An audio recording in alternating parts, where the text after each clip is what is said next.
আলহামদুলিল্লাহ, আল্লাহ সুবহানাহু ওয়া তাআলার দরবারে অসংখ্য প্রশংসা যে মহান রব আমাদেরকে আরেকটি জুমাবার আল্লাহর খান মসজিদে একত্রিত করেছেন, জুমার খুতবা শুনতে আসার তৌফিক দিয়েছেন। আমরা অন্তঃস্থল থেকে বলি আলহামদুলিল্লাহ। সে রবের প্রশংসা যে রব মহান রব অসংখ্য মানুষের মাঝে আমাদেরকে হিদায়াত দিয়েছেন, আল্লাহকে চিনতে পারার, আল্লাহর ইবাদত করতে পারার তৌফিক দিয়েছেন। তিনি যদি আমাদেরকে হিদায়াত না দিতেন আমরা কখনো হিদায়াত পেতাম না। আল্লাহ সুবহানাহু ওয়া তাআলার প্রশংসা করছি যে মহান রব আমাদেরকে অসংখ্য মানুষের মধ্যে সুস্থ রেখেছেন, আমাদেরকে এখনো তার ইবাদত করার তৌফিক দিয়ে যাচ্ছেন। আলহামদুলিল্লাহ। সুম্মা উসিকুম ওয়া নাফসি বিতাকওয়াল্লাহি সুবহানাহু ওয়া তাআলা। অতঃপর আমি আমার নিজেকে সহ আপনাদেরকে আল্লাহ সুবহানাহু ওয়া তাআলার তাকওয়া অবলম্বন করার জন্য ওসিয়ত করছি। ফাইন্না তাকওয়া হিয়া সাবাবুন নাজাহ ওয়া সাবাবুর রিজক। কেননা তাকওয়া হচ্ছে মুক্তির একটা পথ, তাকওয়া হচ্ছে রিজিক প্রাপ্তির একটা মাধ্যম। كما قال الله سبحانه وتعالى যেভাবে আল্লাহ সুবহানাহু ওয়া তাআলা বলেছেন, ومن يتق الله يجعل له مخرجا ويرزقه من حيث لا يحتسب। যে ব্যক্তি তাকওয়া অবলম্বন করবে আল্লাহ সুবহানাহু ওয়া তাআলা আপাত দৃষ্টিতে বন্ধ জায়গাতেও তার উত্তরণের একটা পথ করে দেবেন, বের হওয়ার একটা রাস্তা আল্লাহ করে দেবেন, আর এমন জায়গা থেকে তাকে রিজিক দান করবেন যা সে কখনো কল্পনাই করেন। আল্লাহ সুবহানাহু ওয়া তাআলা তাকওয়া আমাদের অন্তর্ভুক্ত করুন, আমিন। আল্লাহ সুবহানাহু ওয়া তাআলা সূরা আলে ইমরানের মধ্যে আমাদেরকে বলছেন, ওয়াসারিউ ইলা মাগফিরাতিন মির রাব্বিকুম ওয়া জান্নাতিন আরদুহা আস-সামাওয়াতু ওয়াল আরদ উইদ্দাত লিল মুত্তাকিন। আল্লাহ সুবহানাহু ওয়া তাআলা বলেছেন, ওয়াসারিউ, তোমরা দৌড়াও, দ্রুতগামী হও কিসের দিকে? ইলা মাগফিরাতিন মির রাব্বিকুম, তোমাদের রবের ক্ষমার দিকে। ওয়া জান্নাতিন আরদুহা আস-সামাওয়াতু ওয়াল আরদ, সেই জান্নাতের দিকে তোমরা দৌড়াও যার প্রশস্ততা হচ্ছে আসমান এবং জমিন সমপরিমাণ। সেই জান্নাত কাদের জন্য আল্লাহ বানিয়েছেন? আল্লাহ বলছেন উইদ্দাত লিল মুত্তাকিন, আল্লাহ সুবহানাহু ওয়া তাআলা মুত্তাকি বান্দাদের জন্য এই জান্নাতকে বানিয়েছেন। ওয়া মান ইয়াত্তাকওয়া, তাকওয়া কি জিনিস? ক্বালা আলী ইবনে আবি তালিব রাদিয়াল্লাহু আনহু, আলী রাদিয়াল্লাহু তাআলা আনহু বলছেন, আত-তাকওয়া হিয়া আল-খাউফু মিনাল জালিল ওয়াল আমালু বিত-তানজিল ওয়াল রিদা বিল কলিল ওয়াল ইস্তি'দাদ লিয়াউমির রাহিম। চারটা কথা তিনি বলেছেন। তাকওয়া হচ্ছে আল-খাউফু মিনাল জালিল, আল্লাহ সুবহানাহু ওয়া তাআলাকে ভয় করা। ওয়াল আমালু বিত-তানজিল, আল্লাহ সুবহানাহু ওয়া তাআলা যা নাযিল করেছেন তার উপরে আমল করা পরিপূর্ণভাবে। ওয়াল রিদা বিল কলিল, অল্পে সন্তুষ্ট থাকা, আল্লাহ আমাকে যতটুকু দিয়েছেন, যতটুকু আমি পাচ্ছি এতটুকু সন্তুষ্ট থাকা। চতুর্থত ওয়াল ইস্তি'দাদ লিয়াউমির রাহিম, পরবর্তী যে জার্নি আছে, যে যাত্রা আছে, সেই যাত্রার জন্য প্রস্তুতি গ্রহণ করা। আসলে কি আমরা প্রস্তুত? তো আল্লাহ বানিয়েছেন তাকওয়াবানদের জন্য জান্নাতকে। তো তাকওয়া হতে হলে এই চারটা গুণ আমার অর্জন করতে হবে। এক, আল্লাহকে ভয় করতে হবে। দুই, আল্লাহ যা বিধান নাযিল করেছেন তার উপরে পরিপূর্ণ আমল করতে হবে, নিজের মন গড়া না, নিজের মন ইচ্ছা হলো এভাবে না, যেভাবে আল্লাহ করতে বলেছেন। তিন, আল্লাহ যা আমাকে দিয়েছেন তাতে সন্তুষ্ট থাকা। চার, পরবর্তী জীবনের জন্য প্রস্তুতি গ্রহণ করা। আপনি দেখেন কিছুদিন আগেই পুরো বাংলাদেশে ভূমিকম্প হলো, ভূমিকম্প নিয়ে অনেক আলোচনা হলো। সবাই ভূমিকম্প থেকে দৌড়িয়ে পালাতে চায়। কেন বলেন তো? প্রত্যেকের জীবনের একটা মায়া আছে, সবাই মৃত্যু থেকে পালিয়ে বেড়াতে চায়। আল্লাহ সুবহানাহু ওয়া তাআলা এর জন্য বলেছেন, কুল ইন্নাল মাউতাল্লাযী তাফিরুনা মিনহু ফাইন্নাহু মুলাকীকুম, বলো যে তোমরা মৃত্যু থেকে পালিয়ে বেড়াচ্ছ, সেই মৃত্যু তোমাদেরকে অবশ্যই অবশ্যই পেয়ে বসবে। আল্লাহ সুবহানাহু ওয়া তাআলা বলছেন, ওয়ালাউ কুনতুম ফী বুরুজিন মুশাইয়াদাহ, যদি তোমরা একটা প্রোটেক্টেড হাউসের মধ্যে গিয়ে নিজের সেফটির জন্য ওখানে গিয়ে থাকো, একটা সংরক্ষিত দুর্গের মধ্যেও অবস্থান করো, মৃত্যু তোমাদেরকে অবশ্যই পেয়ে বসবে। আল্লাহ সুবহানাহু ওয়া তাআলা আরো বলছেন, কুল্লু নাফসিন যায়িকাতুল মাউত, প্রত্যেকটা নফস মৃত্যুর স্বাদ গ্রহণ করবে, প্রত্যেকটা নফস গ্রহণ করবে, কেউ এটা থেকে বাঁচতে পারবে না। লা মাহালাতা লাহা, এই মৃত্যুর ইভেন্ট থেকে আমাদের কেউ বাঁচতে পারবে না। তারপরে আমরা এমন ভাবে বসবাস করছি যেন আমরা অনন্তকাল বাঁচবো। কবরের তিনটা প্রশ্ন আমাদেরকে অনেক আগে ফাঁস করে দেওয়া হয়েছে, তাই না? আমরা কত প্রশ্নে ফাঁসের ঘটনা শুনি। এসএসসির প্রশ্ন ফাঁস হয়েছে, এইচএসসি হয়ে গেছে, মেডিকেল ভর্তি পরীক্ষার প্রশ্ন ফাঁস হয়েছে।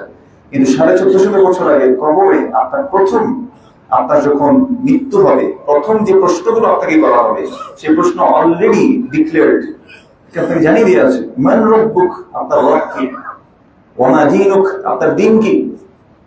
এমন ওমান হাযা রাজুল আল্লাযী বুইসা ফীকুম, সহজভাবে বললে মান নাবিয়ুক, তোমার নবীকে। মান রব্বুক, আমার রব আমি চিনি কিনা, আসলে চিনেন। এই জন্য আমাদের রবের প্রতি ওরকম ঈমান নাই। আল্লাহ সুবহানাহু ওয়া তাআলা মুমিনদের পরিচয় দিতে গিয়ে বলেছেন, ইন্নামাল মুমিনুনা আল্লাযীনা ইযা যুকিরাল্লাহু ওয়াজিলাত কুলুবুহুম ওয়া ইযা তুলিয়াত আলাইহিম আয়াতুহু যাদাতহুম ঈমানা ওয়া আলা রাব্বিহিম ইয়াতাওয়াক্কালুন। আল্লাহ মুমিনদের পরিচয় দিয়ে বলেছেন, ইন্নামাল মুমিনুনা, মুমিন হচ্ছে মূলত তারা, ইযা যুকিরাল্লাহু, যখন আল্লাহর স্মরণ তাদের সামনে করা হয় বা আল্লাহর কথা তাদেরকে বলা হয়, ওয়াজিলাত কুলুবুহুম, তাদের অন্তর তখন প্রকম্পিত হয়, ভালোবাসায়, আশা, ভয়ও হয় যে আল্লাহর শাস্তির ব্যাপার হতে পারে কিনা, তাদের অন্তর প্রকম্পিত হয়। ওয়া ইযা তুলিয়াত আলাইহিম আয়াতুহু, যখন তাদের সামনে আল্লাহর আয়াতসমূহকে পাঠ করা হয়, যাদাতহুম ঈমানা, তাদের ঈমান তখন বৃদ্ধি পেতে থাকে। আর যখন আল্লাহর প্রতি ঈমান বৃদ্ধি পায়, তখন তারা কি করে, ওয়া আলা রাব্বিহিম ইয়াতাওয়াক্কালুন, তারা তাদের রবের উপর তাওয়াক্কুল করতে পারে। আজকে আমাদের তাওয়াক্কুল নাই বললেই চলে। দেখুন, মূসা আলাইহিস সালাম এমন একটা সিচুয়েশনে গেছে যে অবস্থায় পিছনে ফেরাউন বাহিনী, সামনে সাগর, বাঁচার আর কোনো পথ নাই।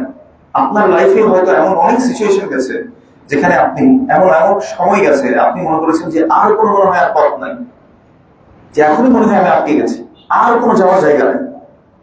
ওয়াল্লাহি মূসা আলাইহিস সালাম ঠিক একই পর্যায়ে পড়েছিলেন, কিন্তু মূসা আলাইহিস সালামের অন্তর 100 ভাগ আল্লাহর সাথে কানেক্টেড ছিল। তিনি জানতেন রব্বুস সামাওয়াতি ওয়াল আরদ হচ্ছে আল্লাহ সুবহানাহু ওয়া তাআলা। তিনি জানতেন মালিকুল মুলক হচ্ছে আল্লাহ সুবহানাহু ওয়া তাআলা। তিনি জানতেন সকল কিছু পরিচালনা করেন, ইউদাব্বিরুল আমরা মিনাস সামাই ইলাল আরদ, আকাশ থেকে জমিন পর্যন্ত যত কিছু পরিচালিত হয়, পরিচালনা কে করেন? আল্লাহ। তিনি এটা জানতেন। ওয়ালিহাদা, যখন তার হাওয়ারিয়িন যারা ছিল, সাথে সঙ্গী সাথী যারা ছিল, সাগরকে দেখে তারা কমেন্ট করছিল, ইন্না লামুদরাকুন, আমরা তো এখনই ধরা পড়ে যাব। কিন্তু মূসা আলাইহিস সালামের ঈমান এত বেশি আল্লাহর প্রতি, তিনি তার রবকে চিনতেন, তিনি তার রবের ক্ষমতা সম্পর্কে জানতেন যে ইন্নাল্লাহা আলা কুল্লি শাইইন কাদির, আল্লাহ সুবহানাহু ওয়া তাআলা সকল কিছুর উপরে কর্তৃত্ববান, সকল কিছু তার অধীনে, তিনি জানতেন। ওয়ালিহাদা ক্বাল, এজন্য তিনি বলেছেন কি, কাল্লা ইন্না মা'ইয়া রাব্বি সায়াহদিন, কখনো নয়, আমরা ধরা পড়ি নাই, আমার সাথে আমার রব আছেন, তিনি আমাকে পথ দেখাবেন। সুবহানাল্লাহ। এজন্য আপনার জীবনে হয়তো অনেক এমন সিচুয়েশন আসছে, সময় গেছে যেখানে হয়তো আপনি বুঝতে পারছেন না যে কি করবেন, তখন আপনার উচিত ফাফিরু ইলাল্লাহ, আল্লাহর দিকে দৌড়ান, আল্লাহর দিকে ফিরে যাওয়া। আমার রব, তিনি এমন রব, তিনি সাগরের মাঝখানে মূসা আলাইহিস সালামের জন্য পথ করে দিয়েছেন, যেখানে আপাত দৃষ্টিতে পথ বন্ধ, মনে হচ্ছে আর যাওয়ার জায়গা নেই। আল্লাহ সুবহানাহু ওয়া তাআলা সাগরের মাঝখানে কি করে দিয়েছেন? পথ করে দিয়েছেন। কার জন্য? মূসা আলাইহিস সালামের জন্য। তো মূসা আলাইহিস সালামের যে রব, তিনি কি আমারও রব নন? তিনি কি আপনারও রব নন? পার্থক্যটা কোথায়? পার্থক্যটা ঈমানের পার্থক্য।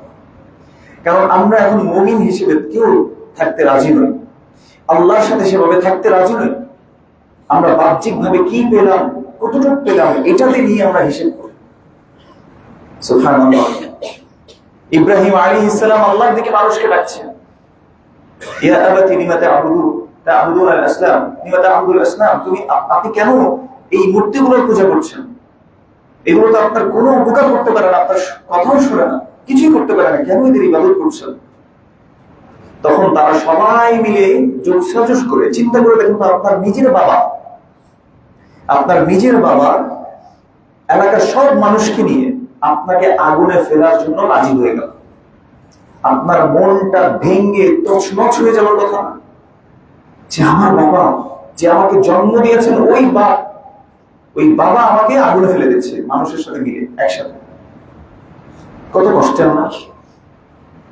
ইব্রাহিম আলাইহিস সালাম সেই জায়গায়ও মনোবল হারান নাই, কারণ তিনি জানতেন তার সাথে তার কে আছে? রব আছে। জিবরাইল আলাইহিস সালামকে পাঠিয়েছেন ইব্রাহিম আলাইহিস সালামের কাছে, যে তাকে গিয়ে জিজ্ঞেস করো যে একটু কোনো সাহায্যের দরকার আছে কিনা। তো তিনি কি বলেছেন বলেন তো? যে হাসবি আল্লাহ, আমার জন্য আল্লাহ যথেষ্ট। তিনি বলেছেন হাসবি আল্লাহ, আমার রব আল্লাহ আমার জন্য যথেষ্ট, আর কারো। এই জন্য আল্লাহ সুবহানাহু ওয়া তাআলা আগুনের রবকে আল্লাহ, আগুনের রব আল্লাহ। যতই মানুষ আগুনে ফেলে দেয়, ক্ষতি করুক, আপাত দৃষ্টিতে মনে হবে যে জ্বলে যেতে পারে, কিন্তু আগুনের রবকে আল্লাহ, আগুনের পরিচালককে আল্লাহ। আগুনকে আল্লাহ সুবহানাহু ওয়া তাআলা আদেশ করলেন কুনি বারদাও ওয়া সালামা আলা ইব্রাহিম, হে আগুন তুমি ইব্রাহিমের উপরে শান্তির এবং ঠান্ডা হয়ে যাও। এজন্য ইব্রাহিম আলাইহিস সালামকে যখন জিজ্ঞেস করা হতো যে আপনার জীবনের সবচেয়ে আনন্দের মুহূর্ত কোনটা, তখন তিনি বলতেন আমাকে যে মুহূর্তে আগুনে ফেলে দেওয়া হয়েছে, আল্লাহ সুবহানাহু ওয়া তাআলার জন্য তিনি আগুনে নিক্ষিপ্ত হয়েছিলেন, এই মুহূর্তটা তার জন্য সবচেয়ে উত্তম মুহূর্ত ছিল। তারা তাদের রবকে চিনত, কিন্তু আমি কি আমার রবকে চিনি? তাহলে আমি যদি আমার রবকে না চিনি, তাহলে কিভাবে আমি বলবো রব্বি আল্লাহ যখন তখন আমাকে প্রশ্ন করা হবে? আমরা তো শিখলাম না, আমরা জানলাম না। আল্লাহ রাসূল সাল্লাল্লাহু আলাইহি সাল্লাম বলেছেন ইন্নাল কবর আউয়াল মানজিল মিন মানাজিলিল আখিরাহ, নিশ্চয়ই আখিরাতের যে পর্যায়গুলো আছে তার মধ্যে কবর হচ্ছে সর্বপ্রথম পর্যায়। ফাইন নাজা মিনহু ফামা বা'দাহু আইসারু মিনহু, কেউ যদি এই কবরের প্রশ্নে, কবরের পরীক্ষায় উত্তীর্ণ হয়, পাশ করে যায়, তার পরবর্তী পর্যায়গুলো তার জন্য সহজ থেকে সহজতর হয়েছে। ওয়া ইল্লাম ইয়ানজু মিনহু ফামা বা'দাহু আশাদ্দু মিনহু, আর কেউ যদি এই কবরের পরীক্ষায় ফেল করে বসে, কবরের প্রশ্নের উত্তর দিতে গিয়ে না পারে, তার পরবর্তী পর্যায়গুলো একটার পর একটা সেটা কঠিন থেকে কঠিনতর হতে থাকে। রাসূলুল্লাহ সাল্লাল্লাহু আলাইহি সাল্লাম যিনি জাহান্নাম দেখেছেন, যিনি এতগুলো কষ্ট, এতগুলো শাস্তি তাকে দেখানো হয়েছে, সেই রাসূলুল্লাহ সাল্লাল্লাহু আলাইহি সাল্লাম বলেছেন মা রাআইতু মানজারান কাত্তু ইল্লা আল কবর আফযাউ মিনহু। ওয়া ক্মা আলাইহিস সালাতু ওয়াস সালাম, কবরের দৃশ্যের মতো এত কঠিন, এত দুর্বিষহ শাস্তি আমি আর দেখিনি। ولهذا قال عليه الصلاة والسلام استعيذوا من عذاب القبر, তোমরা বেশি বেশি কবরের আযাব থেকে আল্লাহর কাছে আশ্রয় চাও, বেশি বেশি তোমরা কবরের আযাব থেকে আশ্রয় চাও। অথচ আমরা বেহুলা হয়ে নিজের হিসেব যে আমার কাছে চলে আসছে, আমি জানি না মানুষ কিভাবে বার্থডে সেলিব্রেট করে, আমি জানি না মানুষ কিভাবে মৃত্যুকে এত ভুলে থাকতে পারে, কোত্থেকে আসলাম, কোথায় যাচ্ছি। আল্লাহ সুবহানাহু ওয়া তাআলা বলেছেন হাল আতা আলাল ইনসানি হিনুম মিনাদ দাহরি লাম ইয়াকুন শাইআন মাযকুরা, মানুষের কি এমন একটা সময় ছিল না তাকে মেনশন করার মতো? ফর এক্সাম্পল, আমার নাম ওয়াসিউজ্জামান, ওয়াসিউজ্জামানকে মেনশন করার মতো আমি কেউ ছিলাম না। আল্লাহ সুবহানাহু ওয়া তাআলা বলেছেন যে মানুষকে উল্লেখ করার মতো সে কিছুই ছিল না। ইন্না খালাকনাল ইনসানা মিন নুতফাহ, আল্লাহ সুবহানাহু ওয়া তাআলা বলেছেন একটা তুচ্ছ পানি থেকে আমি মানুষকে সৃষ্টি করেছি। ওয়াজআলনাহু সামিয়ান বাসীরা, আল্লাহ সুবহানাহু ওয়া তাআলা তাকে দৃষ্টি শক্তি দিয়েছেন, শ্রবণ শক্তি দিয়েছেন। আল্লাহ সুবহানাহু ওয়া তাআলা বলেছেন ইন্না হাদাইনাহুস সাবিলা ইম্মা শাকিরা ওয়া ইম্মা কাফুরা, আমি তাকে পথ দেখিয়ে দিয়েছি, হয় সে শুকরিয়াকারী বান্দা হবে, নয়তো সে কুফরি করবে। আল্লাহ আমাদেরকে বাধ্য করেন না কোনো কিছুতে, আল্লাহ আমাদেরকে ছাড় দিয়ে রেখেছেন। কিন্তু আমরা আমাদের রবকে কি আসলে চিনতে পারছি? আমার রব এত সুন্দর করে, যেখানে আমার মায়ের পেটের মধ্যে আমার আম্মু আমাকে কি করতে পারেন না, দেখাশোনা করতে পারেন, করেছেন। কারণ আম্মু আমাকে মায়ের পেটের ভিতরে দেখাশোনা করতে পেরেছেন, পারেন না। সেখানেও আমাকে সুন্দর অবয়বে আকৃতি দিয়েছেন কে? আল্লাহ। আল্লাহ সুবহানাহু ওয়া তাআলা সুন্দর আকৃতিতে আমাদেরকে, সুন্দর গঠনে আমাদেরকে সৃষ্টি করেছেন। ইউসাউবিরুকুম ফিল আরহামি কাইফা ইয়াশা, আল্লাহ সুবহানাহু ওয়া তাআলা সূরা আল ইমরানের মধ্যে বলছেন মায়ের পেটে তিনি যেভাবে চেয়েছেন সেভাবে আমাদেরকে গঠিত করেছেন। আল্লাহ সুবহানাহু ওয়া তাআলা বলেছেন লাকাদ খালাকনাল ইনসানা ফি আহসানি তাকওয়িম, মানুষকে আমি সুন্দর গঠনে তৈরি করেছি। আল্লাহ বলছেন মানুষকে আল্লাহ সুন্দর গঠনে তৈরি করেছেন, অথচ আমরা মানুষকে বিভিন্ন ভাবে ক্রাইটেরিয়া ক্যাটাগরাইজ করে থাকি।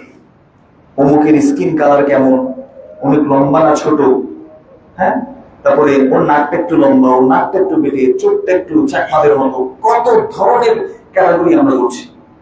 আসলে কার সমালোচনা করছি? ইনডিরেক্টলি আল্লাহ সুবহানাহু ওয়া তাআলা।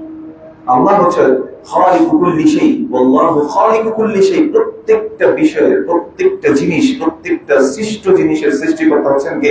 আল্লাহ। যার যে কথা বলছিলাম, কবরের প্রথম প্রশ্ন মান রব্বুক, কিন্তু আমি আমার রব সম্পর্কে চিনি না, রবকে জানি না, তাহলে কিভাবে আমি উত্তর দেব? আল্লাহ সুবহানাহু ওয়া তাআলার পরিচয় আছে কোরআনুল কারীমে, কিন্তু কোরআনুল কারীম আমি পড়ি না। আমি দেখা যাচ্ছে কোন রকম কয়েকটা লেকচার শুনে আমি আমার দিন শেখা আমি শেষ করে মনে করেছি এটাই শেষ। আমি কয়েকটা জুমার খুতবায় এসে মনে করছি এটাই আমার জন্য শেষ। কিন্তু আগেকার সময়ে মানুষরা কেমন ছিল? আল্লাহ সুবহানাহু ওয়া তাআলা বলেছেন, আল্লাযীনা আতাইনাহুমুল কিতাবা ইয়াতলুনাহু হাক্কা তিলাওয়াতিহি উলাইকা ইউমিনুনা বিহি। যাদেরকে আমি কিতাব দিয়েছি তারা এটাকে যথাযথভাবে তেলাওয়াত করে। তেলাওয়াতের দুটো অর্থ, একটা হচ্ছে রিসাইটেশন, তেলাওয়াত করা মানে আমরা যেটাকে বলি যে পড়া, আর একটা হচ্ছে অনুসরণ করা। তো দুইটাই আমাদের জীবন থেকে এখন কি অনুপস্থিত। আল্লাহ সুবহানাহু ওয়া তাআলা আমাদেরকে জিজ্ঞেস করবেন আমাদের সময় কি ঘনিয়ে আসছে না? আল্লাহ সুবহানাহু ওয়া তাআলা বলেছেন মানুষের কাছে তাদের হিসেবের সময়টা আস্তে আস্তে কাছে চলে আসছে, কিন্তু তারা তারা গফেল অবস্থায় আছে। গাফেল অবস্থায় মুখটাকে আবার ফিরিয়েও রেখেছে। আল্লাহ দুটো কথা বলেছেন এখানে, তাই না? আমরা নিজেরা নিজেদের হিসেব দিচ্ছি।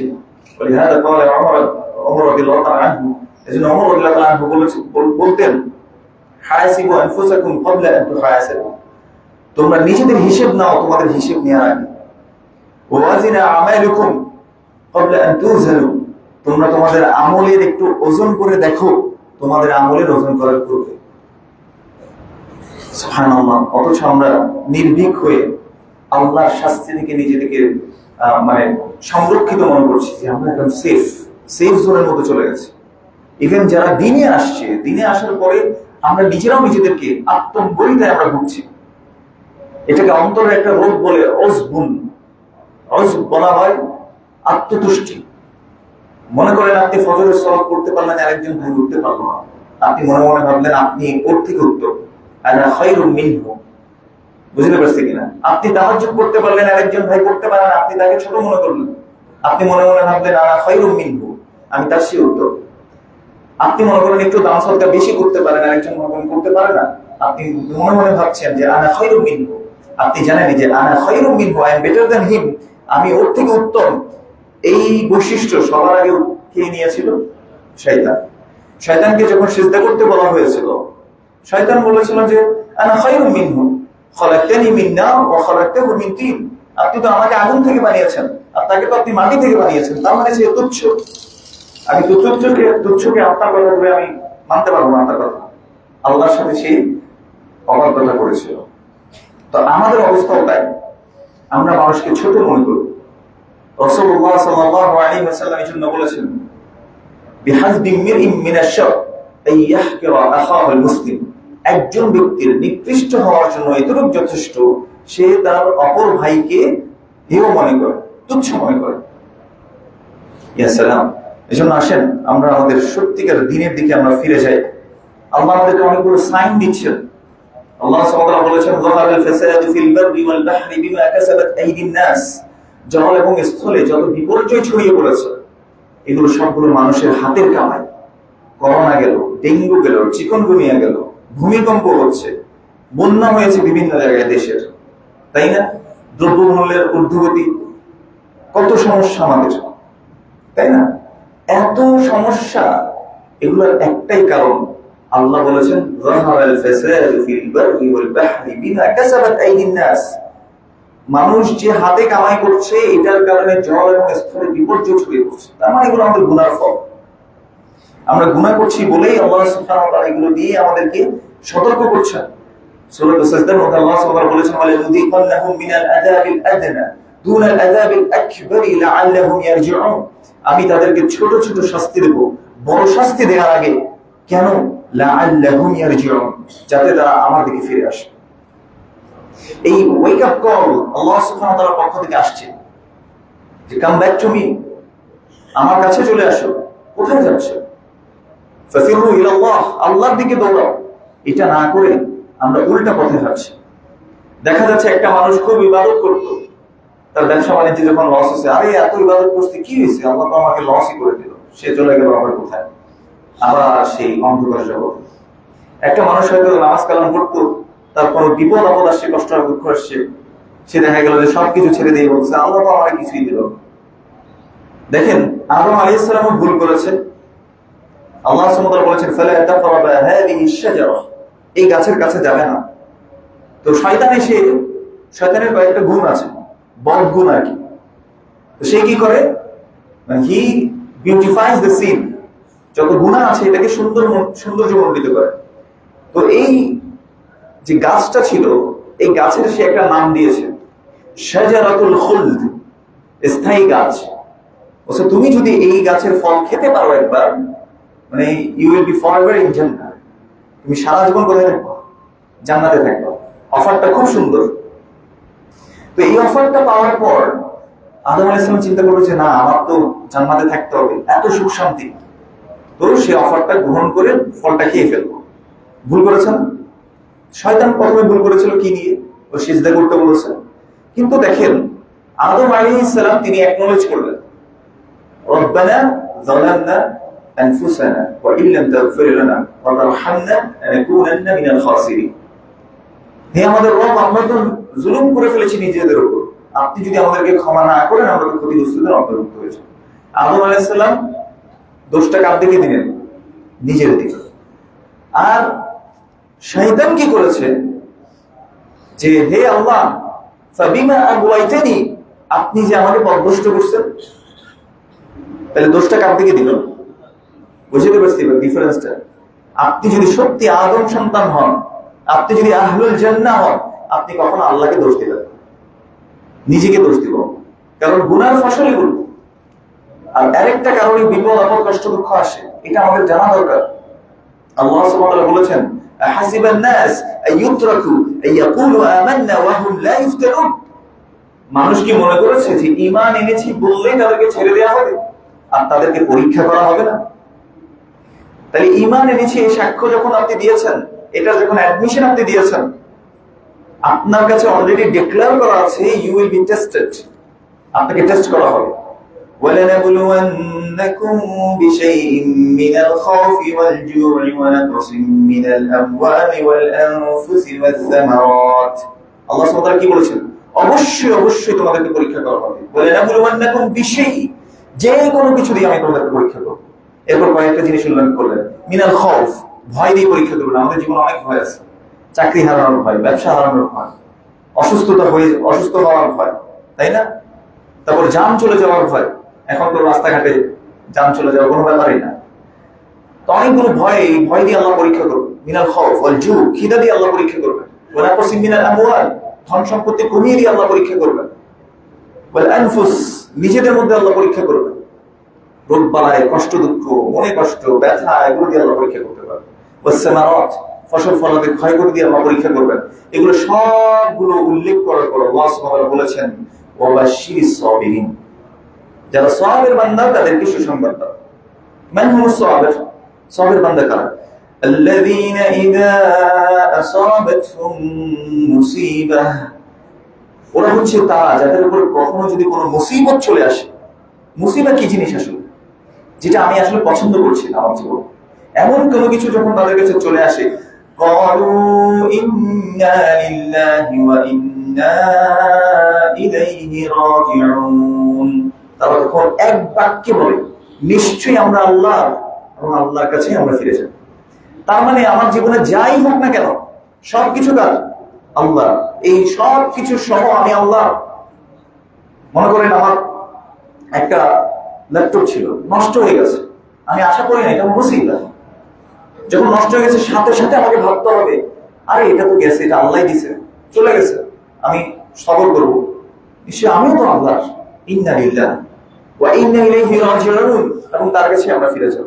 আমি আমার সন্তানকে ধরেন অনেক ভালোবাসতাম, আমার সন্তানটা মারা গেল, বুঝতে হবে এই মুসিবা আল্লাহর পক্ষ থেকে, আমি এটাতে সন্তুষ্ট থাকবো, সবর থাকবো। সবর হচ্ছে আল্লাহ আমার জন্য যতটুকু নির্ধারণ করেছেন, যত বিপদ আপদই আসুক না কেন, যত কষ্ট দুঃখই আসুক না কেন, সন্তুষ্ট চিত্তে আল্লাহর নির্ধারণকে মেনে নেয়া, এটাই হচ্ছে সবর। বুঝতে পেরেছে? এক মহিলার বাচ্চা মারা গেল, সে খুব বিলাপ করে কান্না করছে, তো রাসূলুল্লাহ সাল্লাল্লাহু আলাইহি ওয়াসাল্লাম তাকে নিষেধ করেছেন। পিছন থেকে নিষেধ করার কারণে ওই মহিলা একটু দুর্ব্যবহার করে ফেলেছেন যে তুমি জানো না আমি কি হারিয়েছি, এটা বলে সে চিৎকার করে উঠলো। রাসূল সাল্লাল্লাহু আলাইহি ওয়াসাল্লাম আর কিছু বললেন না, তিনি আবার হেঁটে চলে গেলেন। তো রাসূল সাল্লাল্লাহু আলাইহি ওয়াসাল্লাম চলে যাওয়ার পর ওই মহিলাকে জানানো হলো যে তুমি, রাসূল সাল্লাল্লাহু আলাইহি ওয়াসাল্লাম তোমাকে এই কথা বলার পর তুমি এটা বলছো। তখন মাথায় সেন্স আসছে যে হ্যাঁ হ্যাঁ আমি তো ভুল করে ফেলেছি। তো তিনি গেলেন রাসূল সাল্লাল্লাহু আলাইহি ওয়াসাল্লামের কাছে মাফ চাইতে। ইয়া রাসূলুল্লাহ, আমি আপনাকে চিনতে পারিনি, এই জন্য এই কথা বলে ফেলেছি। তখন রাসূল সাল্লাল্লাহু আলাইহি ওয়াসাল্লাম একটা কমেন্ট করেছিলেন, ইন্নামাস সাবরু ইনদা সাদামাতিল উলা, নিশ্চয় সবর হচ্ছে on first strike how you react, প্রথম আঘাতে আপনি কিভাবে রিঅ্যাক্ট করছেন, কিভাবে আপনি এটাকে হ্যান্ডেল করছেন, এটাই হচ্ছে সবর।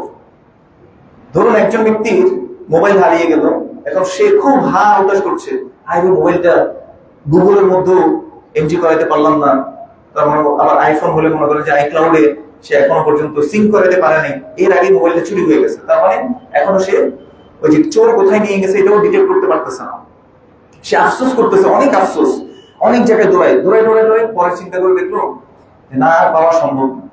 বলছে ঠিক আছে, আল্লাহ তো বলছে যে সবর করতে হবে, এখন আমি সবর করলাম। বলেন তো এটা সবর কিনা? এটা আসলে ওই সবর না যে সবর আল্লাহ বলেছেন। আল্লাহ বলেছেন আল্লাযীনা ইযা আসাবাতহুম মুসিবাহ, যখন কোনো মুসিবত তাদের কাছে চলে আসে সাথে সাথে তারা বলতে পারে কি, ক্বালু ইন্না লিল্লাহি ওয়া ইন্না ইলাইহি রাজিউন, নিশ্চয়ই আমরা আল্লাহর এবং আল্লাহর কাছে আমরা ফিরে যাব। আল্লাহ সুবহানাহু ওয়া তাআলা এই বান্দাদের ব্যাপারে বলছেন, উলাইকা আলাইহিম সালাওয়াতুম মির রাব্বিহিম ওয়া রাহমা, এদের উপরে আল্লাহ সুবহানাহু ওয়া তাআলার পক্ষ থেকে সালাওয়াত বর্ষিত হতে থাকে এবং রহমত তাদের উপর বর্ষিত হতে থাকে। এবং আল্লাহ সুবহানাহু ওয়া তাআলা শেষে গিয়ে একটা সার্টিফিকেট দিয়েছেন, ওয়া উলাইকা হুমুল মুহতাদুন, এরাই হচ্ছে রাইটলি গাইডেড, সৎপথ প্রাপ্ত। তাহলে আমি সৎপথ প্রাপ্ত হতে পেরেছি কিনা, আমার জীবনের প্রত্যেকটা মুহূর্ত আমি ইবাদত হিসেবে গণ্য করি কিনা, রবকে চিনি কিনা? না, আমরা ইবাদত দিন এবং দুনিয়াকে দুটোকে ডিফারেন্সিয়েট করে ফেলেছি, মনে করছি এটা দুইটা আলাদা জিনিস।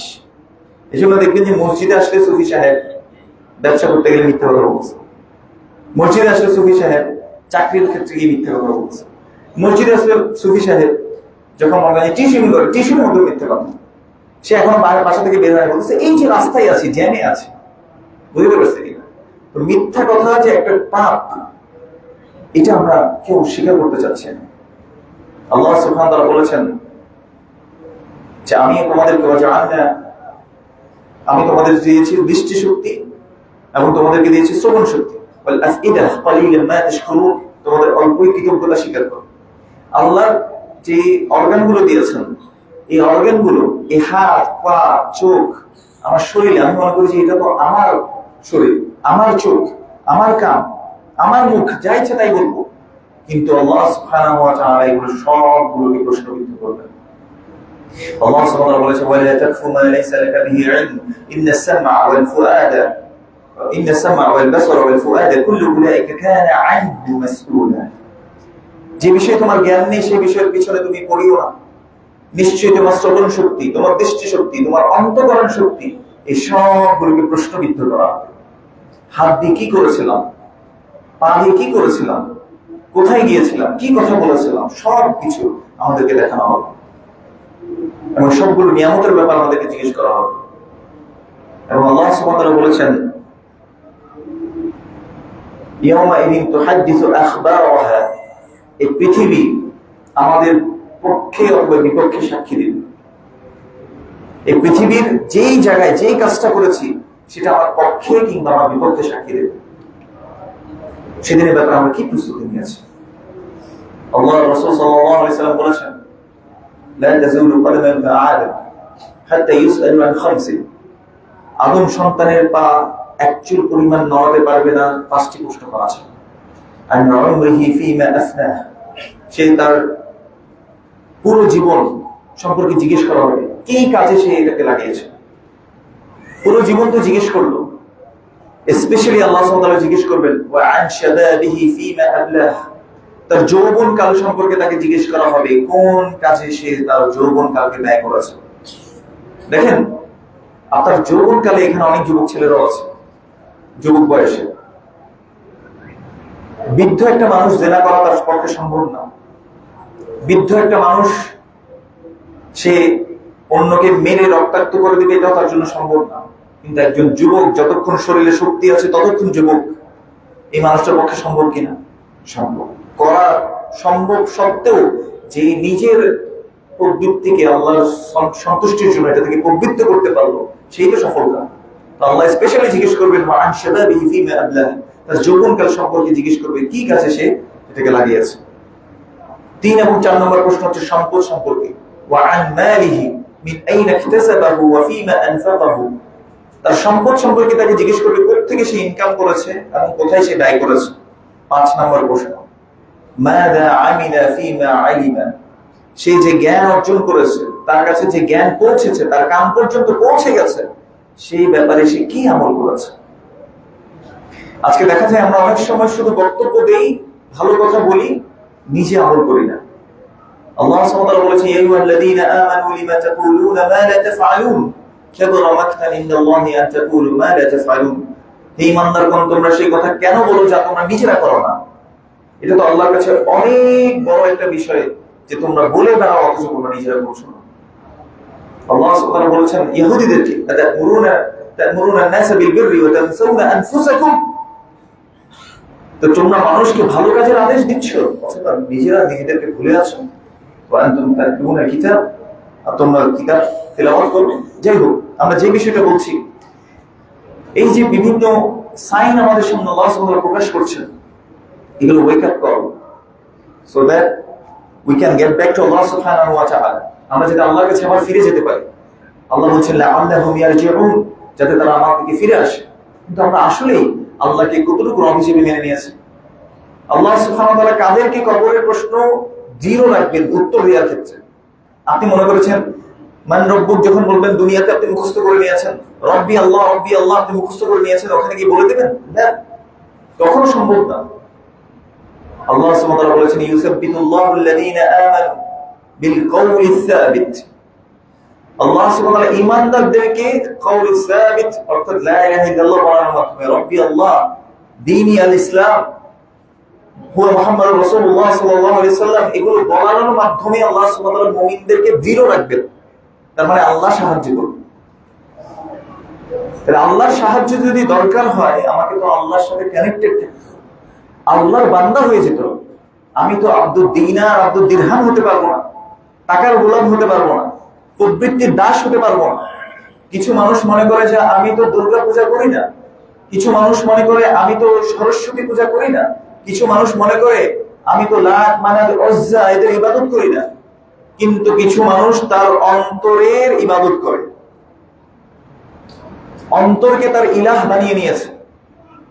এই কথা আমার না ভাই, আল্লাহ সুবহানাহু ওয়া তাআলা নিজে কোরআনুল কারীমে বলেছেন আফরাআইতা মান ইত্তাখাযা ইলাহাহু হাওয়াহু, তুমি তাকে কি দেখোনি যে তার নিজের প্রবৃত্তিকে, উইংস এন্ড ডিজায়ারকে নিজের ইলাহ বানিয়ে নিয়েছে।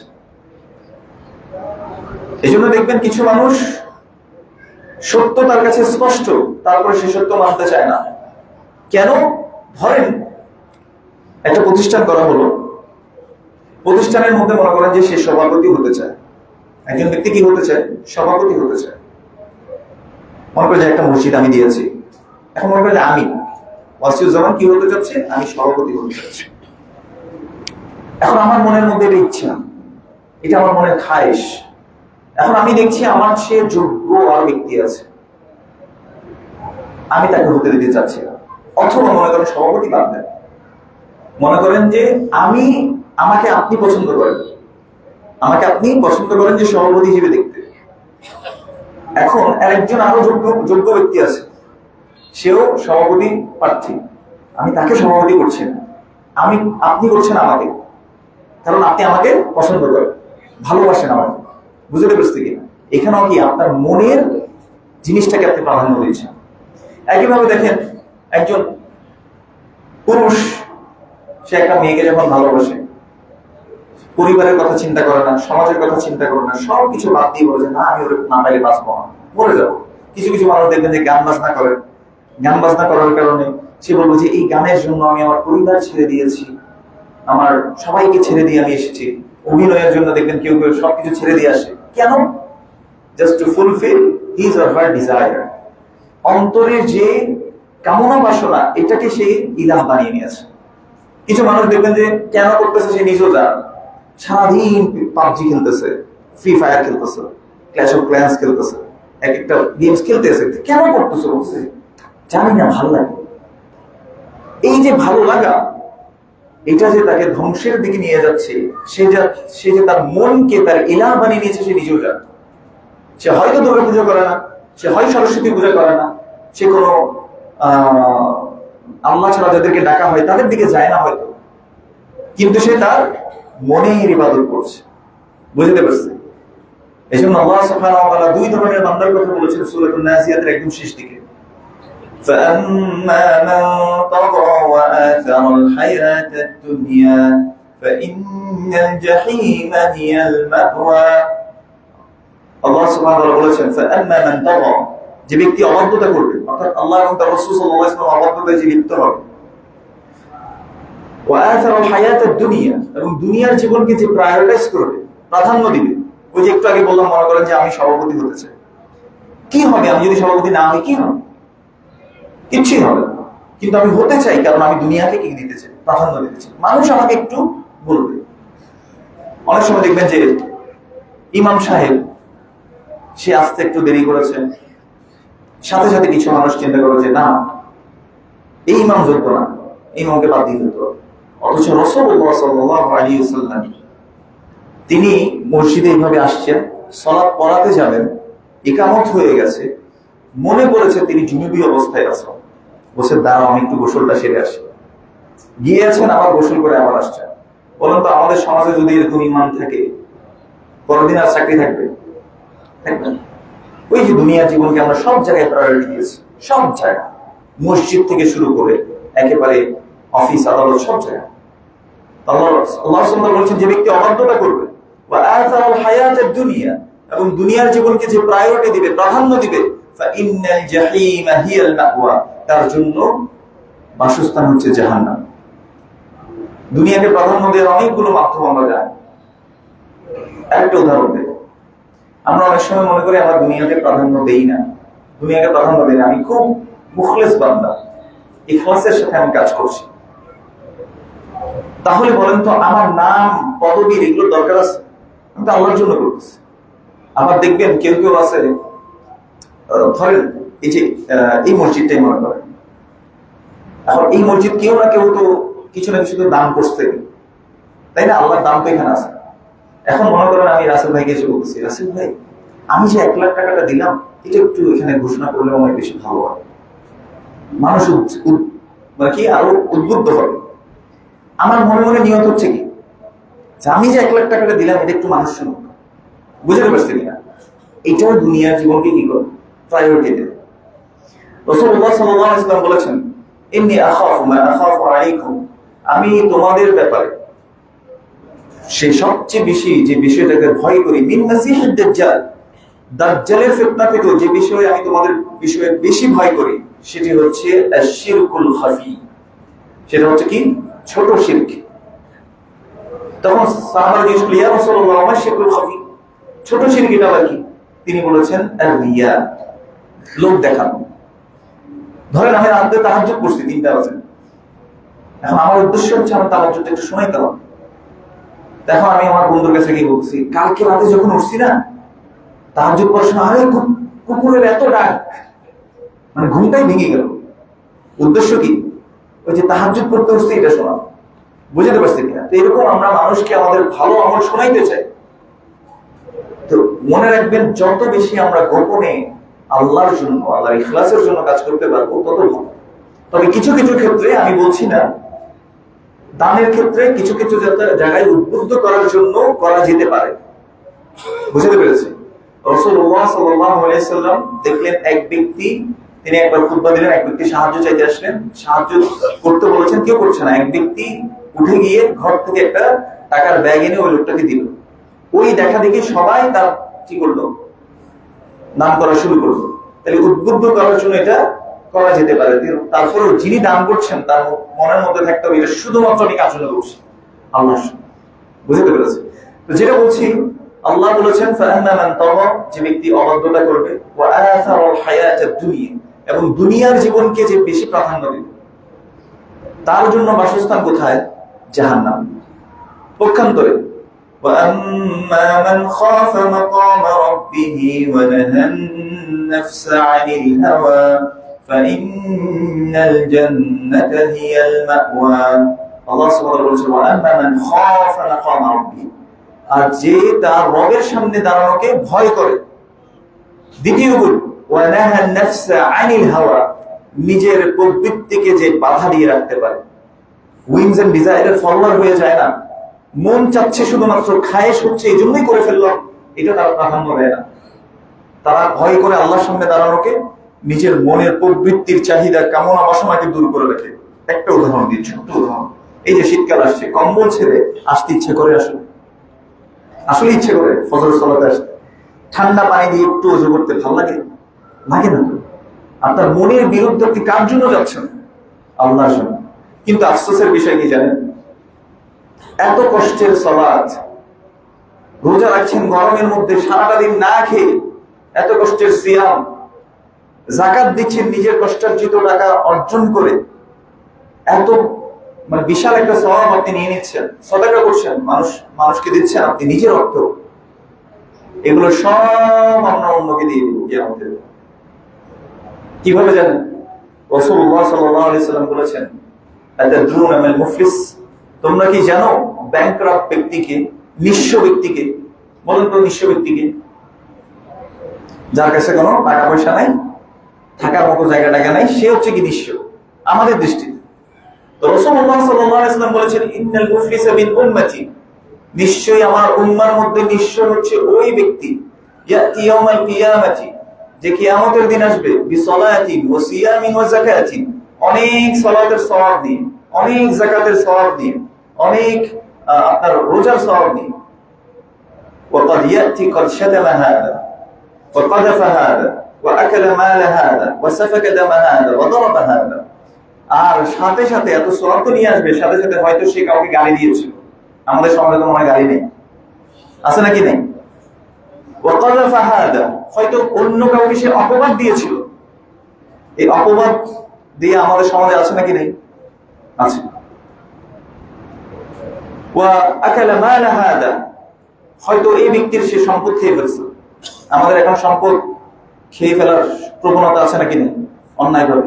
ওয়া সাফাকা দাম হাদা, রক্ত কারোর অন্যায়ভাবে সে ঝরিয়েছে। ওয়া দারাবা হাদা, হয়তো সে কাউকে মেরেছে।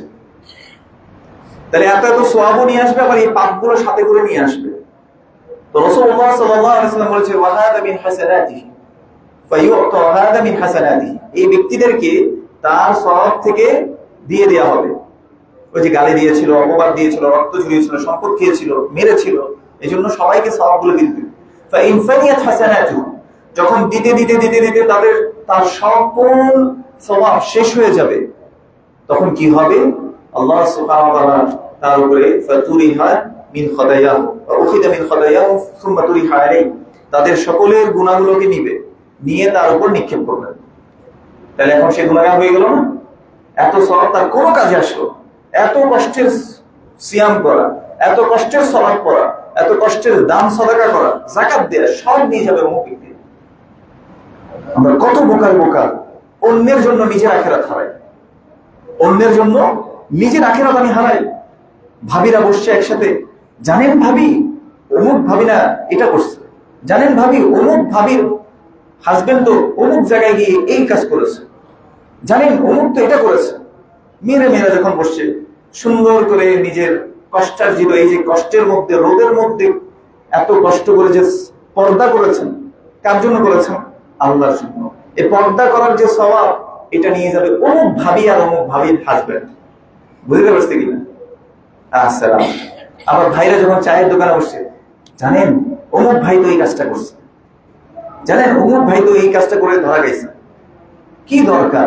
আমার সওয়াব, এত কষ্টার্জিত অর্জন আমি আরেকজনকে দিয়ে দিই। এজন্য মানুষ অতিশয় বোকা, অন্যের জন্য নিজের আখিরাত হারায়, অন্যের জন্য নিজের আখিরাত হারায়। আল্লাহ সুবহানাহু ওয়া তাআলা আমাদেরকে বোঝার তৌফিক দান করুন। এজন্য মনে রাখবেন, আল্লাহ সুবহানাহু ওয়া তাআলা আমাদেরকে যে জীবন দিয়েছেন, এই পুরো জীবন আল্লাহ সুবহানাহু ওয়া তাআলা ইবাদতে আমাদেরকে কাটাতে হবে। তার মানে কি? আপনি মসজিদে এসে বলবেন আল্লাহ আল্লাহ আল্লাহ, এটা, অথবা বলবেন লা ইলাহা ইল্লাল্লাহ, এই জিকির কথা শুনেছেন কি? অথবা হু বিভিন্ন জায়গায় বিভিন্ন রকম। আমি কি আপনাকে এটা করতে বলছি না? অতগুলো সম্মান দেন। আপনাকে মসজিদে আমি বলে থাকতে বলছি, সেটাও বলছি না। আল্লাহ সুবহানাহু ওয়া তাআলা কোরআন কারীমে বলেছেন, ওয়া মা খালাকতুল জিন্না ওয়াল ইনসা ইল্লা লিয়াবুদুন। আমি মানুষ এবং জিনকে সৃষ্টি করেছি শুধুমাত্র আমার ইবাদত করার জন্য। মা হিয়া ইবাদা? ইবাদত কি জিনিস? শাইখুল ইসলাম ইবনে তাইমিয়া রাহিমাহুল্লাহ তিনি বলছেন, ইবাদাতুন হিয়া ইসমুন জামি' লিকুল্লি মা ইউহিব্বুহু আল্লাহু ওয়া ইয়ারদা মিন আল আকওয়াল ওয়াল আফআল আয-যাহিরাতি ওয়াল বাতিনা। ইবাদত হচ্ছে সেই সমস্ত বিষয় যা আল্লাহ ভালোবাসেন আর যে সকল কাজ এবং কথায় আল্লাহ সন্তুষ্ট হবে। সেটা হতে পারে মিনাল আকওয়াল, কথার মাধ্যমে। কাউকে আপনি বললেন যে ভাই সিগারেট খাইস না, সিগারেট খেলে তো নিজের ক্ষতি, হ্যাঁ অন্যের ক্ষতি করতেছস। সিগারেট খেলে কিন্তু অনেকগুলো ক্ষতি আছে। এক, নিজের ক্ষতি হচ্ছে, নিকোটিন সে ইয়ার মধ্যে ঢুকাচ্ছে, তার ফুসফুসের মধ্যে, ক্যান্সারের কারণ প্যাকেটের গায়ে লেখা থাকে এখন, তাই না? নিজে ক্ষতিগ্রস্ত হচ্ছে। আবার যখন সিগারেট সে সবার সামনে খাচ্ছে বা সবার কাছে খাচ্ছে, ওই নিকোটিনের ধোঁয়া অন্যের কাছে যাচ্ছে, তাই অন্যকেও ক্ষতিগ্রস্ত করছে। অথচ রাসূল সাল্লাল্লাহু আলাইহি ওয়াসাল্লাম বলেছেন, লা দারারা ওয়ালা দিরার, নিজে ক্ষতিগ্রস্ত হবে না, অন্যকে ক্ষতিগ্রস্ত করবে না, সে অন্যকে ক্ষতিগ্রস্ত করতেছে। আবার দেখেন এই ওপেন পাপ সে ওপেনলি করতেছে, মানে এই পাপটা সে কি করতেছে? ওপেনলি করতেছে, প্রকাশ্যভাবে। রাসূলুল্লাহ সাল্লাল্লাহু আলাইহি ওয়াসাল্লাম বলেছেন, কুল্লু উম্মতি মুআফা ইল্লা আল মুজাহিরিন, আমার উম্মতের সবাইকে ক্ষমা করে দেওয়া হবে সে ছাড়া যে প্রকাশ করে দেয়। তো সিগারেট খোর কখনো গোপনে গিয়ে সিগারেট খায় নাকি? অনেকে খায়, ছাত্ররা যখন ইয়া করে তখন গোপন করে গিয়ে সিগারেট খায়, তাই না? নতুন নতুন বন্ধু শিখেছে এখন। এছাড়া সবাই দেখবেন রাস্তায় ঘাটে সব জায়গায়, গাড়িতে উঠছেন সব জায়গায় দেখবেন এভাবে করে খাচ্ছে। তাহলে তিনটা পাপ হয় সিগারেট খেয়ে, সে ওপেনলি করছে, কিছুই মনে করছে না।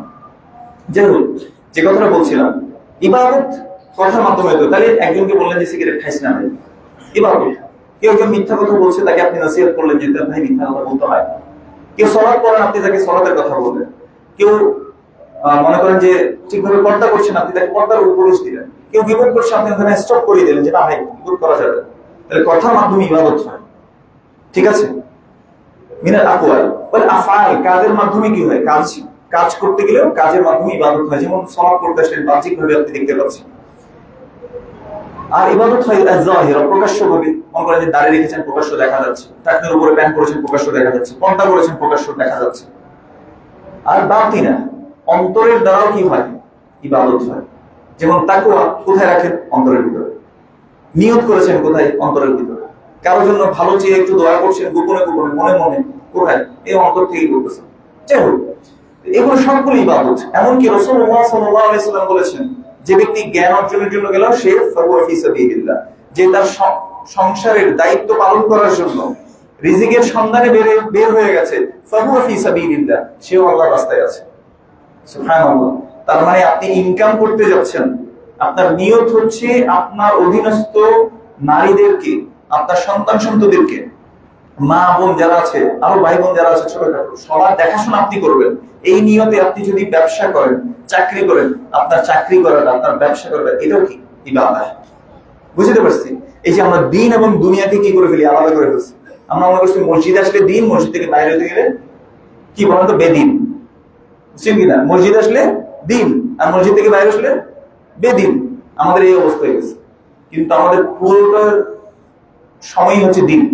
ঘুম থেকে ওঠা থেকে শুরু করে ঘুমোতে যাওয়ার আগ পর্যন্ত পুরাটাই হচ্ছে দিন।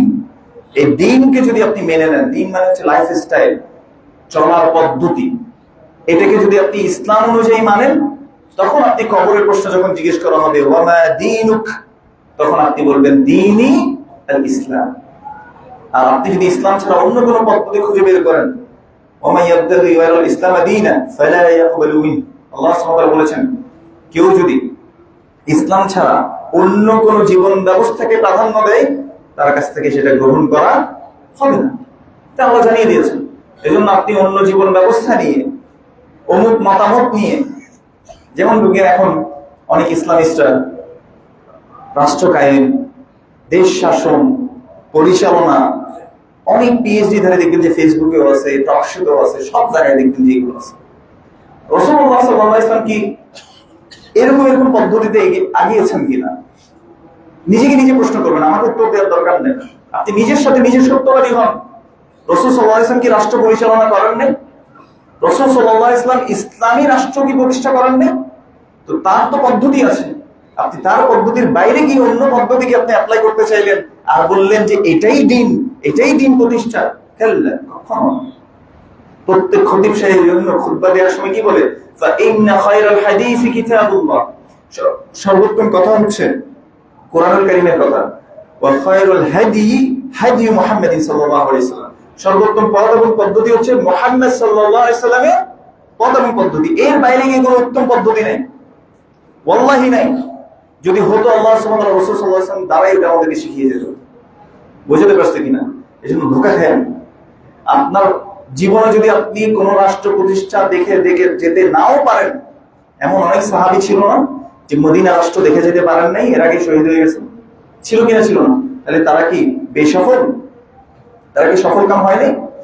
আবার এমন অনেক সাহাবী, তারা যখন রাসূল সাল্লাল্লাহু আলাইহি ওয়াসাল্লাম চলে গেছেন, এরপর অনেকগুলো, ওসমানের সময় ফিতনা হয়েছে, ওমর রাদিয়াল্লাহু তাআলা আনহুর সময় ফিতনা হয়েছে, ওসমান রাদিয়াল্লাহু তাআলা আনহুর সময় ফিতনা হয়েছে। এই ফিতনার মধ্যে তারা ছিল না। তার মানে তারা কি বিফলে গেছে তাদের প্রচেষ্টা? না। মনে রাখবেন, এজন্য আমরা ধোঁকায় পড়ে যাই। দুনিয়া আমাদেরকে ধোঁকা দেয়। ওয়ালিহাযা ক্বালা আল্লাহু সুবহানাহু ওয়া তাআলা, এজন্য আল্লাহ আমাদেরকে বলেছেন, ফালা তাগুররান্নাকুমুল হায়াতুদ দুনিয়া, এই দুনিয়ার জীবন যাতে তোমাদেরকে কোনোভাবে ধোঁকা দিতে না পারে। দুনিয়াতে অনেক কিছু আসবে, কিন্তু আমাকে বুঝতে হবে আমি কি আল্লাহ সুবহানাহু ওয়া তাআলার দেখানো পথের উপর আছি, আমি কি রাসূলুল্লাহ সাল্লাল্লাহু আলাইহি ওয়াসাল্লাম তার দেখানো সুন্নাহ পদ্ধতির উপর, তার প্রতিষ্ঠিত যে মানহাজ আছে সেটার উপর আছে কিনা। এটাই হচ্ছে আমার জীবনের পরিস্থিতি। যে কোনো পরিস্থিতিতে আপনার মনে হইতে পারে ওই কাজটা মনে হয় ভালো, করলে ভালো হইতো, কিন্তু ওই কাজটা ভালো হবে না যদি এটা রাসূল সাল্লাল্লাহু আলাইহি ওয়াসাল্লামের পদ্ধতির সাথে না মিলে। বুঝতে পারছেন? এজন্য আসেন দুনিয়ার ধোঁকায় যেতে আমরা না করি। ওয়ালা ইয়াগুররান্নাকুম বিল্লাহিল গুরুর, এবং ওই ধোঁকাবাজও যাতে তোমাদেরকে ধোঁকা দিতে না পারে, তার মানে শয়তান। আল্লাহ সুবহানাহু ওয়া তাআলা এজন্য বলেছেন যে তোমরা শয়তানের পদাঙ্ক অনুসরণ করবে না। ওয়ালা তাত্তাবিউ খুতুওয়াতিশ শাইতান ইন্নাহু লাকুম আদুউম মুবিন, তোমরা শয়তানের পদাঙ্ক অনুসরণ করো না, সে তোমাদের স্পষ্ট শত্রু। ইন্নামা ইয়া'মুরুকুম বিস-সুই ওয়াল ফাহশা, সে তোমাদেরকে মন্দ কাজের আদেশ দেয়। মন্দ কাজ মানে শুধুমাত্র আমার দৃষ্টিতে সেটা মন্দ সেটা না, আল্লাহ ও তার রাসূল সাল্লাল্লাহু আলাইহি ওয়াসাল্লামের বিরোধিতা হয় এমন প্রত্যেকটা কাজ মন্দ কাজ। সে তোমাকে মন্দ কাজের আদেশ দিবে, ওয়াল ফাহশা, অশ্লীলতার নির্দেশ দিবে। এই অশ্লীলতা অনেক ভাবে আসতে পারে। একটা উদাহরণ দিই। অশ্লীলতা আমরা মনে করেছি যে শুধুমাত্র বেপরদা হয়ে নাচ গান করে সাথে এরকম অশ্লীলতা, এটা না। পর্দা করেও অশ্লীল হওয়া যায়। পর্দা করেও কি হওয়া যায়? অশ্লীল হওয়া যায়, ফাহশা করা যায়। কিভাবে? একজন মহিলা সে যখন ঘর থেকে বের হয়, আপনারা অনেকে মনে করেন যে হুজুররা শুধু মেয়েদের বিরুদ্ধে বলে। শুধু মেয়েদের বিরুদ্ধে বলছি না, কেউ পুরুষ এটার জন্য দায়ী। কারণ আমরা শিখাতে পারি পুরুষদেরকে আগে চোখ নিচু করার কথা বলা হয়েছে। ইনশাআল্লাহ অন্যদিন সুযোগ থাকলে এটা নিয়ে বিস্তারিত বলবো। আজকে বিভিন্ন মানুষের দেখবেন যে ছেলেরা এখন রেসপেক্ট দিতে জানে না বড়দেরকে। কেন জানেন? পর্নোগ্রাফি দেখতে দেখতে এমন এডিক্টেড, মানুষকে সে পিস অফ ফ্ল্যাশ মনে করে, একটি গোশতের টুকরো মনে করে শুধু মানুষ। এই জন্য সে রেসপেক্ট দিতে জানে না বড়দেরকে, কারণ সে এগুলোতে এডিক্টেড। যাই হোক, একজন মহিলা সে পর্দা করেছে কার জন্য বলেন তো? এখন সে ওই পর্দাটা করেছে, এখানে একটা ফুল আছে, কোমরের মধ্যে একটা বেল্ট আছে, এভাবে জোরে করে ফিগারটা বোঝানোর জন্য। আবার বিভিন্ন ফুল কালারিং জিনিস এখানের মধ্যে দেয়া আছে। আপনি পর্দা করেছেন, ঢেকেছেন, আপনি নিজেকে সৌন্দর্যকে আপনি ঢেকে ফেলেছেন। তো এখানের মধ্যে আবার এইসব জিনিস আসলো কেন? এগুলো আবার কার জন্য? বুঝতে পারছি আপনাকে।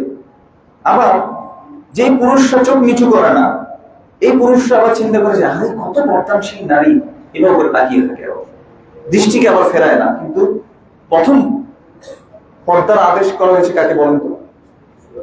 পুরুষকে। কুল্লিল মুমিনিন ইয়াগুদ্দু মিন আবসারিহিম, মুমিন পুরুষদেরকে বলো তারা যাতে দৃষ্টিকে অবনত করে। বুঝতে পারছি? এজন্য এই ধোঁকায় পড়া যায় না। আল্লাহ সুবহানাহু ওয়া তাআলা আমাদেরকে যা বললেন আমাকে আমল করার তৌফিক দান করুন, আপনাদেরকে আমল করার তৌফিক দান করুন। আরেকটা বিষয় বলি, যেহেতু আমাদের পর্দার বিষয়গুলোকে আমরা অনেকটা লাইটলি নিয়েছি, এই জন্য যখন দেখা যায় একটা পুরুষ একটা মহিলার সাথে কথা বলছে, অনাকাঙ্ক্ষিত কিছু কথা বলছে, ভাইয়া কেমন আছেন, একটা মহিলা যদি বলে যে ভাইয়া কেমন আছেন, তো স্বাভাবিক একটা মহিলার কণ্ঠকে আল্লাহ সুবহানাহু ওয়া তাআলা নরম করে করেছে। তাহলে যার অন্তরের মধ্যে রোগ আছে সে রোগের প্রকান্বিত হইতে পারে। এজন্য একজন মহিলা প্রয়োজনের অতিরিক্ত কথা না বল, যেটা প্রয়োজন, আচ্ছা এটা করলে কি হবে, ওখানে এটা কিভাবে করবো, শেষ। যতটুকু প্রয়োজন শেষ। দোকানে গিয়েছে, ভাইয়া এটা দেন, শেষ। বলার দরকার নেই আচ্ছা বাচ্চাটা কেমন আছে, হ্যাঁ ভাবের কি অবস্থা, অনেকদিন দেখি না, বলার দরকার নেই। আবার কিছু পুরুষ আছে এরকম যারা বলে যে আচ্ছা আচ্ছা ভাইয়ের কি অবস্থা, বাচ্চারা কেমন আছে, হ্যাঁ বাসায় সবকিছু ঠিকঠাক চলছে, কেন আপনার দরকার আছে ওর বাসায় কি চলছে? আপনার দরকার হলে এত ওই মহিলার হাজবেন্ডের সাথে কথা বলেন যে বাচ্চার কি অবস্থা, ওর থেকে তো এত কিছু জানার দরকার নেই। আমরা অপ্রয়োজনীয় বেশি কথা বলি। এরপর যারা আসলে আমরা মসজিদে আসছি, এখানেও আপনারা মসজিদের জিনিসটা বজায় রাখবেন। মসজিদের মধ্যে দেখা যাচ্ছে যে ভাইরা ভাইরা বসছে, গীবত করা শুরু করছে, বোনরা বোনরা বসছে, ওখানে গীবত করা শুরু করছে। এটা যাতে না হয়। মসজিদের কিছু আদব আছে, সেগুলো আদবগুলো নিয়ে ইনশাআল্লাহ যদি আল্লাহ সুবহানাহু ওয়া তাআলা তৌফিক দেয় আমরা আলোচনা করার চেষ্টা করব। মসজিদের মধ্যে জামাতের ক্ষেত্রে আমরা অবশ্যই জামাতের আগে আসার চেষ্টা করব, বিশেষ করে পুরুষরা জামাতের একটু আগে আসার চেষ্টা করব। মনে রাখবো রাসূল সাল্লাল্লাহু আলাইহি ওয়াসাল্লাম বলেছেন, কেউ যদি জানতো প্রথম কাতারের কি সওয়াব আছে, তাহলে হামাগুড়ি দিয়ে হলেও সে আগে আসতো। তো আমরা আগে আসার চেষ্টা করবো। আমরা আগে আমাকে আমল করার তৌফিক দান করবো, এবং আপনাদেরকে আমল করার তৌফিক দান করবো। এবং মহিলাদেরকে আরেকটা জিনিস, যেহেতু এখানে মহিলারা সহ আছে, আপনারা একটু আগে ভাগে আসার চেষ্টা করবেন। আমি খুতবা অবস্থায় দেখছিলাম যে অনেকে ঢুকছিল, যেহেতু আপনারা একটু আগে চলে আসলেন এটা সহজ। আবার নামাজ শেষ হলে আপনার তাড়াতাড়ি বেরোয় যাবে। সাহাবারা কি করতো, সাহাবিয়ারা যখন সালাত শেষ হয়ে গেল, রাসূল সাল্লাল্লাহু আলাইহি ওয়াসাল্লাম পুরুষ সাহাবাদেরকে সাথে সাথে উঠতে নিষেধ করতেন, কারণ মহিলারা যাতে আগে চলে যেতে পারে। বুঝতে পেরেছেন কিনা? এটা সুন্নাহ। এই জিনিসগুলো আমরা একটু মাথায় রাখবো। আরেকটা জিনিস হচ্ছে, মসজিদে এসে দেখা যাচ্ছে জুমার দিন অনেকে দেদারসে গল্পই করছে, অনেকেই করছে। তারাও দেখেছে যে আমি তাদেরকে দেখেছি, আমি কাউকে ইন্ডিকেট করতে চাই না। অনেকে গল্প করছে তো গল্পই করছে, গল্প আর শেষই হয় না। কিন্তু রাসূলুল্লাহ সাল্লাল্লাহু আলাইহি ওয়াসাল্লাম বলেছেন খুতবা চলাকালীন সময় চুপ থাকতে। এই জন্য চুপ থাকাটা সুন্নাহ, এবং জুমার যে ফজিলত আছে সেগুলো আমরা আসলে পাবো না যদি আমরা কথা বলতে থাকি। আরেকটা জিনিস আমি দেখেছি, সেটা হচ্ছে জুমার দিন রাসূল সাল্লাল্লাহু আলাইহি ওয়াসাল্লাম কাউকে এভাবে ফাঁক করে, আপনি পরে আসছেন, পরে যেদিকে জায়গা আছেন সেদিকে বসেন, যে আগে আসছে তাকে শুধু শুধু কষ্ট দিয়ে আপনি কেন ফাঁক করে সামনের দিকে আসলেন? এটা রাসূল সাল্লাল্লাহু আলাইহি ওয়াসাল্লাম করতে নিষেধ করেছেন। আরেকটা কাজ করতে রাসূল সাল্লাল্লাহু আলাইহি ওয়াসাল্লাম নিষেধ করেছেন, পাকে ক্রস করে দিয়ে এভাবে জড়িয়ে ধরে বসা খুতবার সময়, এটা রাসূল সাল্লাল্লাহু আলাইহি ওয়াসাল্লাম নিষেধ করেছেন। এই জিনিসগুলো আমরা করবো না। এবং মসজিদে ঢুকে অবশ্যই 2 রাকাত সালাত পড়েই আমরা বসবো। রাসূলুল্লাহ সাল্লাল্লাহু আলাইহি ওয়াসাল্লাম আমাদেরকে 2 রাকাত সালাত না করে বসতে নিষেধ করেছেন। এজন্য আমরা খুতবা চলাকালীন অবস্থায় হলো 2 রাকাত সালাত পড়েই আমরা বসার চেষ্টা করব। হাদা সাল্লাল্লাহু আলা নবিয়িনা মুহাম্মদ ওয়া আলা আলিহি ওয়া সাহবিহি আজমাইন। أقول قولي هذا واستغفر الله لي ولكم ولسائر المسلمين فاستغفروه إنه هو التواب الرحيم. الحمد لله والصلاة والسلام على رسول الله وعلى آله وصحبه ومن تبعهم بإحسان